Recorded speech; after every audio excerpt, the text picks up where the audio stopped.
What if I told you America's biggest trade threat isn't China? It's Canada. Canada just hijacked America's supply chain, and no one saw it coming. While Trump shouts about China, Ottawa locked down the minerals, built the factories, and signed the deals that now control U.S. electric vehicles, military tech, and green energy. A $13 billion move that makes U.S. automakers dependent on its minerals.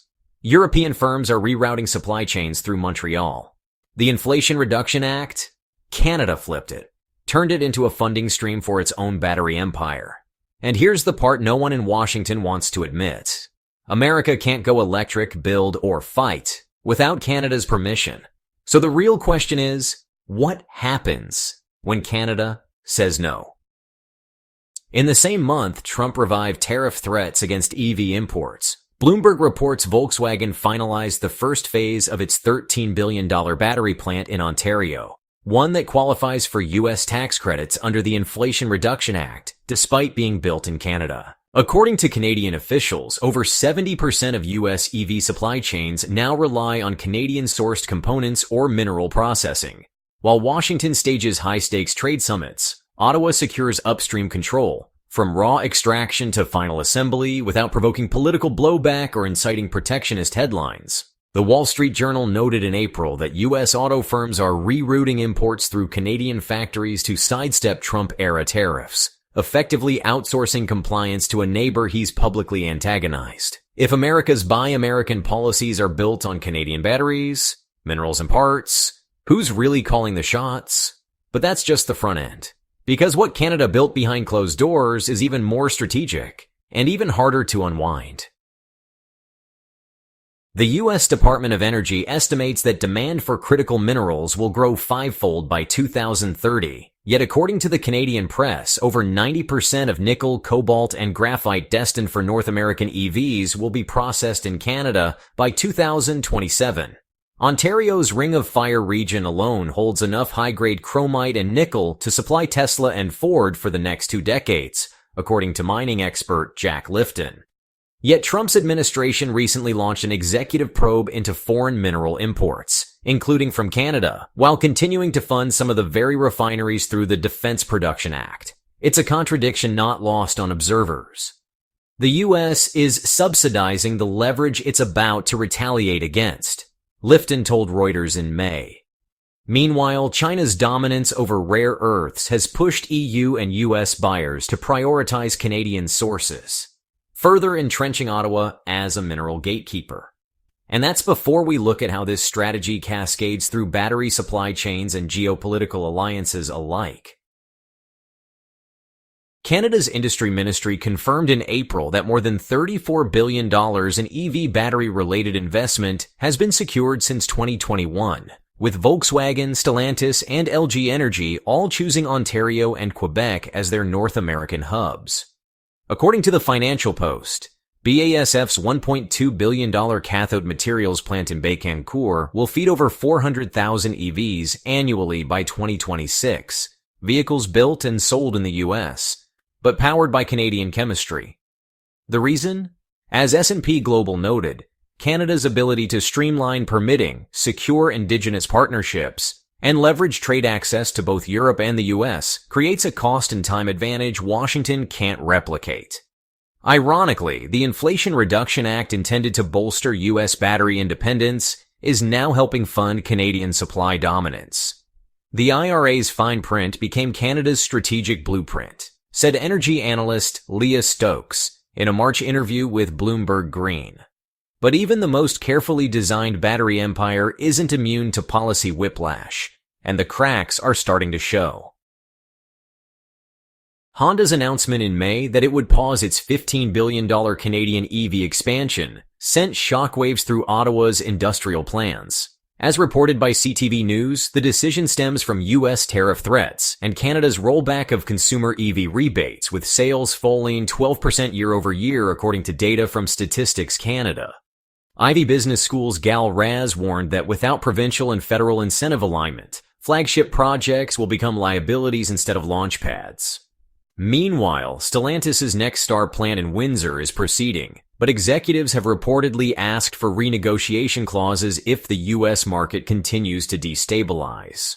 With Quebec slashing its subsidies and Ontario yet to reintroduce any, Bloomberg Intelligence now projects a 26% reduction in new EV investment commitments across Canada for the second half of 2025.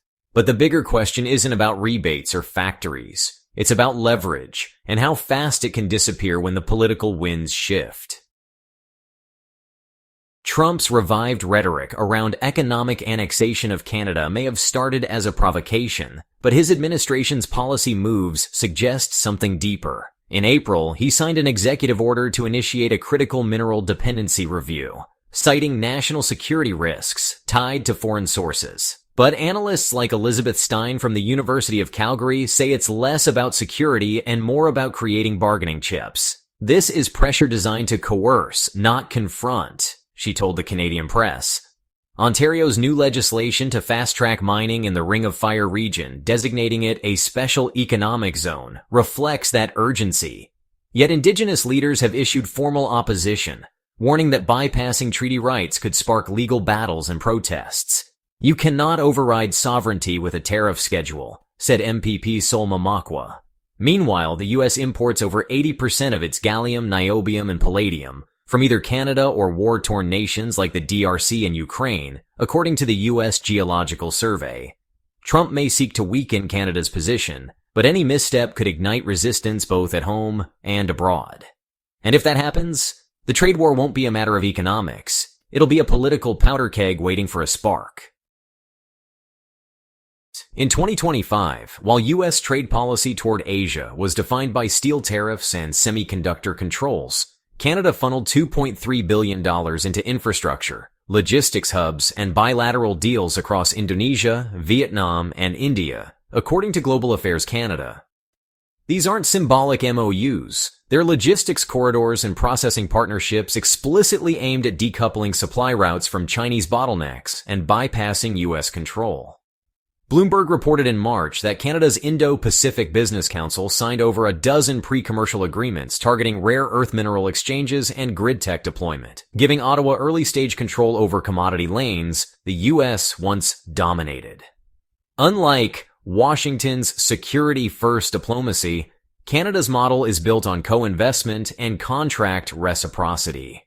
But if the U.S. remains focused on military containment and Canada keeps delivering trade solutions, who becomes the indispensable partner in Asia?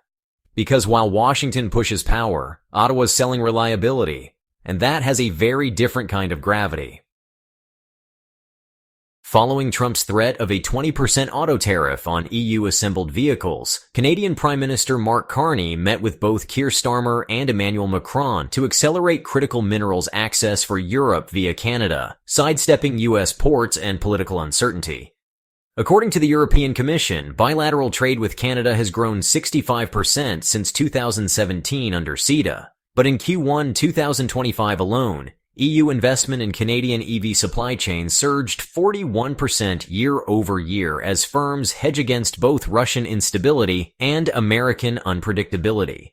Canada's Trade Minister Mary Ung told Reuters that cobalt and nickel partnerships with the EU now cover more than 60% of joint material sourcing needs, with additional processing sites being co-financed in Quebec and Sudbury. While Washington's trade bandwidth is consumed by China and domestic election cycles, Ottawa is positioning itself as Europe's mineral vault. And if it succeeds, Brussels may shift more of its transatlantic strategy to Montreal instead of D.C.